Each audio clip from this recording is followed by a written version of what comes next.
जिसके नाम से कांपती थी 3 राज्यों की पुलिस, जिसकी खिंची सरहद को लांघने की हिम्मत किसी में नहीं थी। उसके इलाके में आते ही वही सरकार था और वही राजा। कहानी उस वीरप्पन की जिसने लाल चंदन की तस्करी पर कई सालों तक राज किया। 3 राज्य कर्नाटक, केरल और तमिलनाडु में फैला था इसका काला साम्राज्य। 6000 स्क्वायर किलोमीटर में घुसने से लोग भी डरते थे, कानून के लोग भी। उसके इलाके में घुसने से पहले लेनी पड़ती थी उसकी परमिशन। उसके नाम से सहम जाते थे बड़े बड़े अधिकारी। एक बड़ा आदमी आया था इसके इलाके में साल 1997 में। लाया गया था आंख कान पर पट्टी बांधकर। उसका नाम था राजकुमार, कन्नड़ फिल्मों का सुपरस्टार। 5 स्टार होटल में रहने वाले को 109 दिन तक रहना पड़ा था जंगल में, तभी दुनिया ने जाना था वीरप्पन का खौफ और उसके इलाके का नाम। जी हाँ, हम बात कर रहे हैं वीरप्पन की, जिसको लेकर राजनीति, पुलिस और जंगल के इतने किस्से हैं कि उस पर फिल्म भी बनी। फिल्म देखकर लोगों ने कहा इसमें वीरप्पन की असली कहानी नहीं है। कहा जाता है कि वीरप्पन ने राजकुमार को उस वक्त के चर्चित कावेरी जल विवाद को, जो कर्नाटक और तमिलनाडु के बीच था, उसी मुद्दे पर बातचीत करने के लिए अगवा किया था। कहानी ऐसी भी बताई जाती है कि 50 करोड़ की फिरौती के लिए राजकुमार का अपहरण किया गया। हाथियों के दांत की तस्करी करने वाले वीरप्पन ने बाद में लाल चंदन की तस्करी का काम शुरू कर दिया। कहा जाता है कि 1962 में जब वीरप्पन की उम्र 10 साल की थी, तब उसने पहला अपराध किया था। उसने एक तस्कर का कत्ल किया था। उसी समय उसने जंगल विभाग के 3 अफसरों को मार दिया था। पहले वीरप्पन भी गरीब था।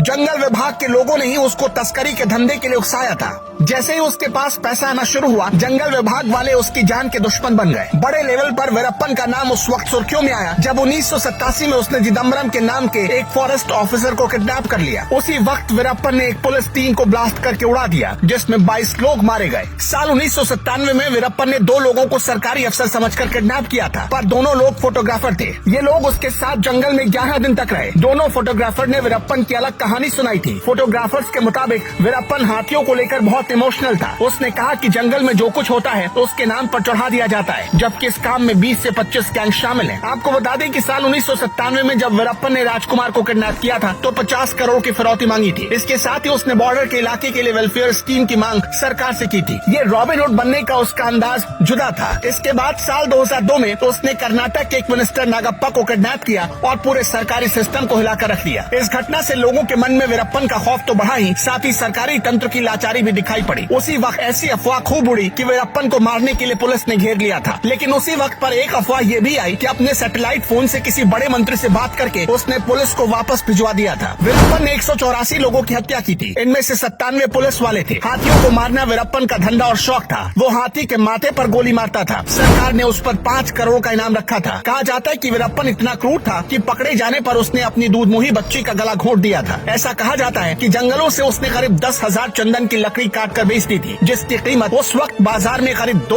अरब रुपए थी। वीरप्पन को पकड़ने के लिए बनाई गई टास्क फोर्स, उसमें 100 करोड़ से ज्यादा का खर्च हुआ। 2003 में जब विजय कुमार STF के चीफ बने, तब वीरप्पन में वो धार और रफ्तार नहीं रह गई थी और विजय कुमार के लिए वीरप्पन नया नाम नहीं था। 1993 में भी विजय कुमार ने उसे पकड़ने के लिए बहुत मेहनत। दरअसल पत्तों के चरमराने से जानवर को पहचान जाने वाला वीरप्पन ये नहीं समझ पाया कि उसकी गैंग में विजय के आदमी घुस गए हैं। ये वो दौर था जब वीरप्पन की गैंग में लोग बहुत कम होने लगे थे। विजय कुमार को इस बात की जानकारी थी। जिस दिन वीरप्पन मारा गया उस दिन वो आंख का इलाज कराने जा रहा था। जंगल से बाहर निकलकर उसने एक एम्बुलेंस ली, लेकिन वो गाड़ी पुलिस का आदमी यानी विजय का आदमी चला रहा था, जो वीरप्पन के लोगों से घुला मिला था। पुलिस के लोगों को पूरी जानकारी थी और वो रास्ते में वीरप्पन का इंतजार कर रहे थे। एक जगह गाड़ी रोककर ड्राइवर भाग गया। ड्राइवर के जाते ही शुरू हुई फायरिंग। इस फायरिंग में 300 राउंड से ज्यादा गोलियां चली। इसमें से वीरप्पन को सिर्फ 3 गोलियां लगी थी। दबी जुबान से एक बात हमेशा कही जाती है कि वीरप्पन को जिंदा पकड़ने की कोशिश ही नहीं की गई। अधिकारियों को डर था कि कानूनी दावपेच का सहारा लेकर वो छूट सकता है। पुलिस यही कहती है कि हमने वार्निंग दी थी, लेकिन उसने गोली चलानी शुरू कर दी। जान जोखिम में डालकर वीरप्पन जैसे खूंखार अपराधी की गैंग में शामिल होने वाले पुलिस वाले बहुत हौसले वाले थे, जो जान जोखिम में डालकर वीरप्पन के गैंग में शामिल हुए और पुलिस के लिए मुखबिरी कर रहे थे। बहादुरी की ऐसी मिसाल बहुत कम ही देखने को मिलती है। तभी तो उस वक्त की तमिलनाडु के मुख्यमंत्री जयललिता ने इस ऑपरेशन में शामिल अपने सभी अफसरों को प्रमोशन दिए और 3-3 लाख रुपए भी दिए। विजय कुमार ने इस ऑपरेशन कोकून के बारे में किताब भी लिखी, जिसका नाम है वीरप्पन चेजिंग द ब्रिगेंड। 10 महीने तक ये ऑपरेशन चला। विजय के आदमी सब्जी वाला, मजदूर, कारीगर बनकर उन गाँवों में फैले थे जहाँ वीरप्पन का आना जाना था। कहा जाता है कि वीरप्पन की बीवी ने उससे शादी उसकी मूछों पर फिदा होकर की थी। वीरप्पन की बीवी मुथु लक्ष्मी के मुताबिक वीरप्पन को फंसाया गया था। हाथी और चंदन से वीरप्पन को कोई फायदा नहीं हुआ था। नेताओं ने वीरप्पन का खूब इस्तेमाल किया। राम गोपाल वर्मा ने वीरप्पन पर फिल्म बनाते वक्त कहा था कि उसने रजनीकांत को किडनैप करने का भी प्लान बनाया था, क्योंकि वो अपने को रजनी से ज्यादा फेमस मानता था।